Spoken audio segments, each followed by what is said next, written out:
পুরুষ উলুধ্বনি দিবেন না। বুঝতে পেরেছেন? বাবারা কি দিবেন তাহলে? জয়ের ধ্বনি। এবার জয় দাও জয় দাও।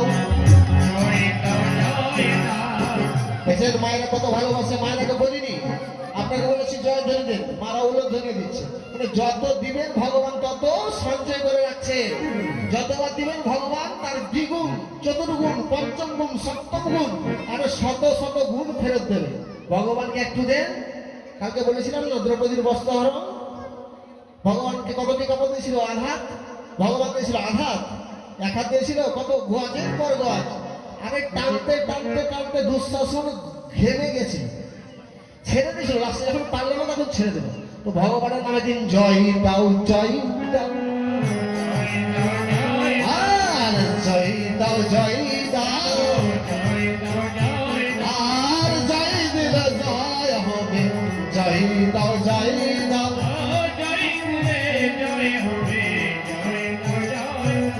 আর জয় দিলে জয় হবে, জয় দাও জয় দাও, জয় দিলে যত জয় দিবেন জয় কোনোদিন ক্ষয় হবে না। আগে দিত মায়েরা জয়, বেশি জয় ধরিত, শঙ্করধ্বনি করতো। কখন জানেন? বৈশাখ জ্যৈষ্ঠী মাস আসলে গগনে কি হতো? কাল বই সা হি ঝড় আসতো না? কি করতো মায়েরা? একটা পিড়ি নিত আর এক ঘটি জল নিত। কেন আপনারা নিতেন? আমার মানিয়েছে, আমি দেখেছি তাই বলছি। এখন আর জানো না, এখন কেমন করবে? এখন তো সব ইচিং ফিচিং দিদি বৌদি, শঙ্খ বাজাতেই জানে না। আরে শঙ্খ বাজাতে জানে না, তাহলে তার জন্ম কি হবে? শঙ্খটা বাজাতে জানে না, লাভ হবে কিছু? তো আগে যখন কালী বৈশাখী ঝড় হতো, মাকে দেখতাম যে জল আর পিড়ি নিয়েছে। আমি শুধু দেখছি, ছোট ছেলে দেখছি। মা আবার দেখছি পা হাত ধুয়ে আবার ঠাকুর ঘরে গেল, ঠাকুর ঘরে গিয়ে একটা শঙ্খ নিয়ে আসলো, যে বারান্দাতে বসে ওই ঝড়ের দিকে তাকাচ্ছে আর শঙ্খ ধ্বনি করছে। আমি মনে মনে দেখছি। আর বৈশাখে মাস, বৈশাখ মাসে কি পাকে? কুল পাকে। কুল পাকে ফাল্গুনে, আম পাকে বৈশাখে, বৈশাখে আম পাকে, তাই না? আমি একা ছেলে, একটাই ছেলে মায়ের। আর যার যে মায়ের একটা ছেলে, তার ব্যবহারটা কেমন হবে জানেন? যত করবেন আদর, একটা যার ছেলে,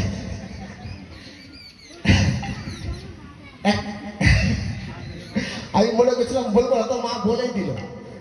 একটা যাচ্ছে যত করবেন আদর, আদর খেয়ে খেয়ে ও হবে সে বাদর। বাদরের চরিত্র দেখেছেন? এক জায়গায় স্থির থাকতে পারে না। আর ওকে যদি দেখেন ওর দিকে তাকালে আরো কি করবে? তাকাইছেন বাদরের দিকে? কেউ তাকাইছেন? আবার মুখ ভাঙছে। তো আমিও সেরকম আদর খেয়ে খেয়ে বাদর হয়ে গেছি। তো যখন যাকে পাই তখন সেটা বলেছি। তবে আপনারা আশীর্বাদ করবেন, ওই বোনের বাদর নয়, জন্মে জন্মে যদি বাদর হয়েও যায়, জানে এমন বৈষ্ণব চরণে বাদর হইব চরণে। বৈষ্ণব চরণে যদি বাদর হই, নানা কথা বলবো, মুখ ভেঞ্চাবো, তবুও মাকে যদি মা বলে ডাকি, মা দুঃখ থাকবে না। আর এমন বাদর যদি হয়, আমার জন্মটা কি হবে? ধন্য হয়ে যাবে। তো সেই মা আমার শঙ্খ ফুঁকছে, আমি বসে বসে দাঁড়াচ্ছি, একটা ব্যাগ খুঁজছি, ব্যাগ নিয়ে কোথায় যাব? আম কুড়াতে। একটা যার ছেলে, ঝড় উঠেছে প্রবল, যেতে দেবে? মা কি করেছে? মা বলছে কোথায় যাবে? বলছে মা তুমি জল পিড়ে দিয়েছো, দিও, বসো, শঙ্খ বাজাও, আমি আসছি। পাশে আমের গাছ, যেতে দেবে মা? ঝড় উঠেছে, একটা ঝড়ের ডাল যদি ভেঙে আমার উপরে পড়ে যায়, মায়ের গতি কি হবে? মা ডাক শুনতে ওই আর পাবে না, মা ডাক শুনতে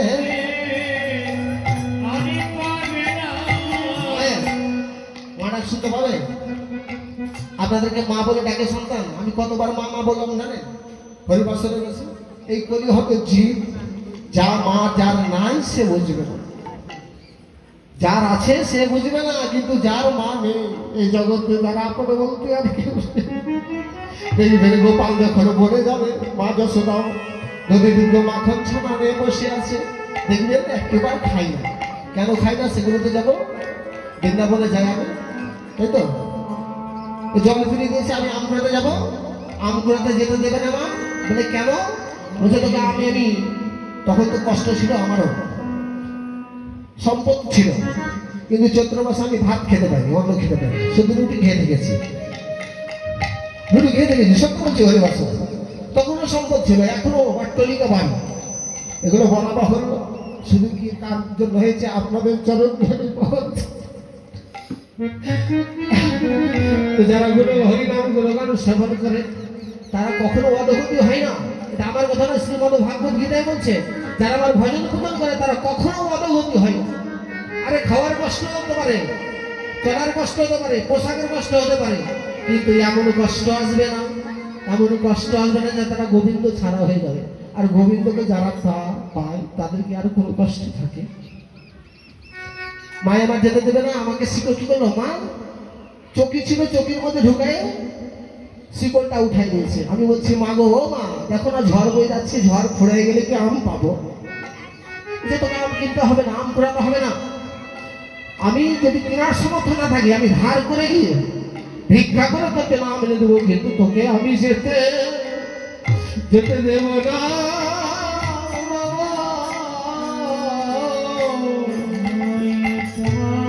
আমি যেতে দেব না, আমি যেতে দেবো না। বলে কেন?